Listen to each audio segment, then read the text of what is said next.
Swastiastu. Assalamualaikum warahmatullahi wabarakatuh. Shalom, nama budaya, salam kebajikan, dan salam harmoni. Baik, sebelum saya memulai presentasi saya kali ini mengenai sistem pencernaan, izinkan saya memperkenalkan diri terlebih dahulu. Perkenalkan, nama saya Giri Mulyanto Sinukaban dengan NIM 2313041009. Di sini saya mempresentasikan mata kuliah yaitu praktikum histologi dengan Ibu dosen pengampu Ibu Jin Nihana Manalu SPMSI.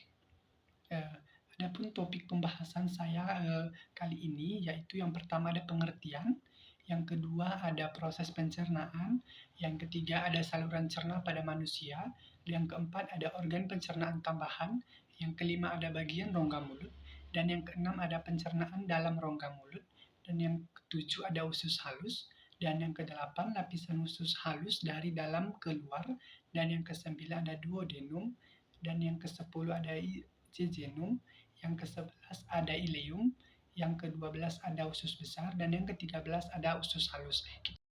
Kita akan bahas mulai pembahasan yang akan kita bahas kali ini. Yang pertama itu mulai dari pengertian.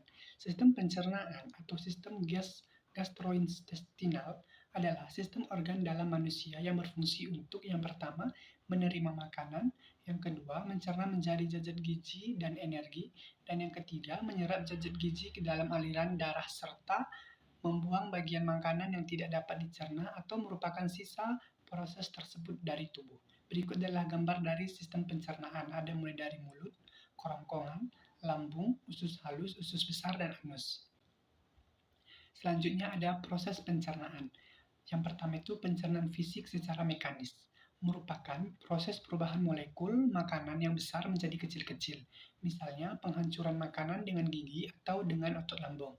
Dan yang kedua, pencernaan kimiawi, merupakan proses perubahan molekul-molekul bahan organik yang ada dalam bahan makanan dari bentuk yang kompleks menjadi molekul yang lebih sederhana dengan bantuan enzim. Berikut adalah gambar dari pencernaan pada manusia.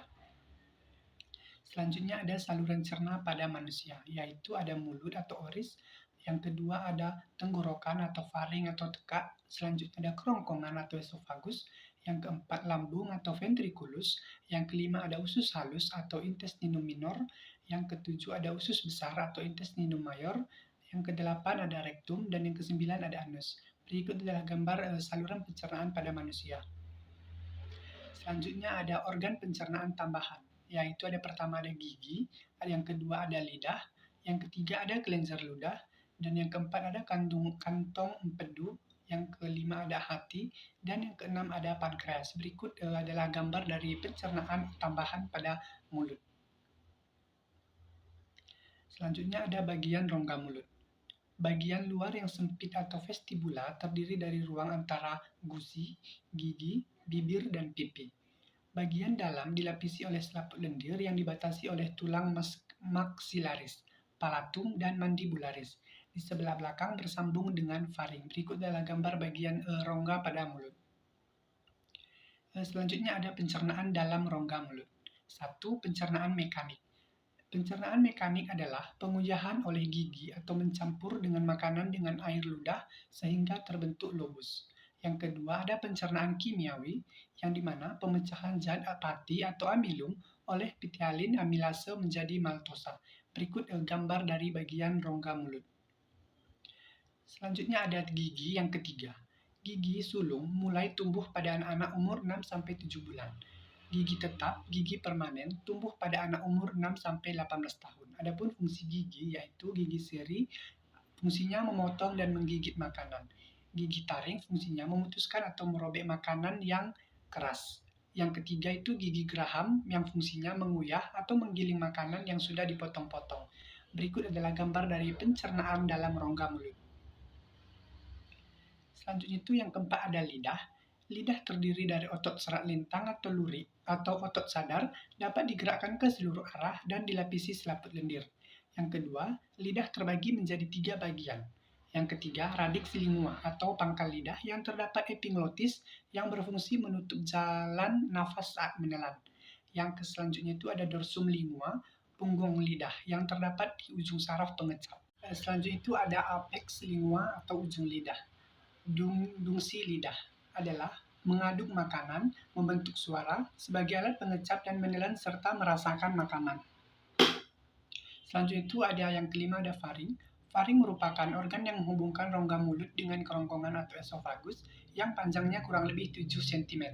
Yang ada 3 bagian faring. Yang pertama itu nasofaring, yang mana bagian media bagian yang sama tinggi dengan hidung. Yang kedua orofaring, bagian media bagian yang sama tinggi dengan mulut. Yang ketiga laryngofaring, bagian interior bagian yang sama tinggi dengan faring. Berikut adalah gambar dalam rongga mulut.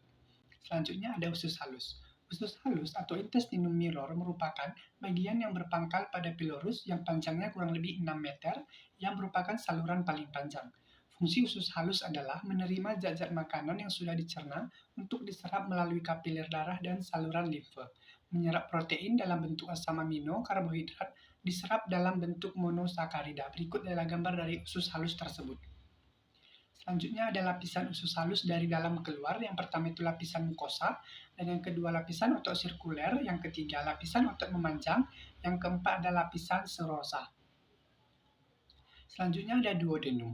Duodenum usus 12 jari, panjangnya kurang lebih 25 cm. Di duodenum bermuara dua saluran, yaitu getah pankreas dan empedu. Yang ketiga, getah empedu berfungsi mengemulsikan lemak dengan bantuan lipase. Yang keempat, getah pankreas menghasilkan enzim pencernaan. Berikut adalah gambar dari duodenum tersebut. Selanjutnya ada jejunum. Jejunum adalah usus kosong, panjangnya kurang lebih 2-3 meter. Yang ketiga, kelenjar usus menghasilkan enzim pencernaan seperti yang dihasilkan pankreas. Berikut adalah gambar dari jejunum yang terdapat duodenum, jejunum, dan ileum. Selanjutnya ada ileum. Ileum adalah usus penyerapan. Panjangnya kurang lebih 4-5 meter. Di ileum makanan akan diserap oleh jonjot usus. Selanjutnya ada usus besar. Jadi, dalam usus besar tidak terjadi pencernaan mekanis maupun kimia.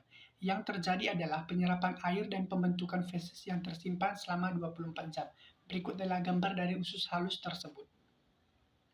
Selanjutnya anus, kita sudah sampai di topik terakhir, yaitu anus merupakan lubang ujung saluran pencernaan di mana bahan limbah keluar dari tubuh. Yang kedua, pembukaan dan penutupan anus diatur oleh otot sphincter. Yang ketiga, feses dibuang dari tubuh melalui proses defekasi yang merupakan fungsi utama anus. Baik, kita sudah sampai di penghujung materi. Sekian pemaparan materi yang dapat saya sampaikan. Mohon maaf apabila terdapat kekurangan materi atau salah kata dalam penyampaian materi. Saya mohon maaf, saya tutup dengan Paramasanti. Om Santi Santi Santi Om. Wassalamualaikum warahmatullahi wabarakatuh. Shalom, nama budaya, salam kebajikan, dan salam harmoni.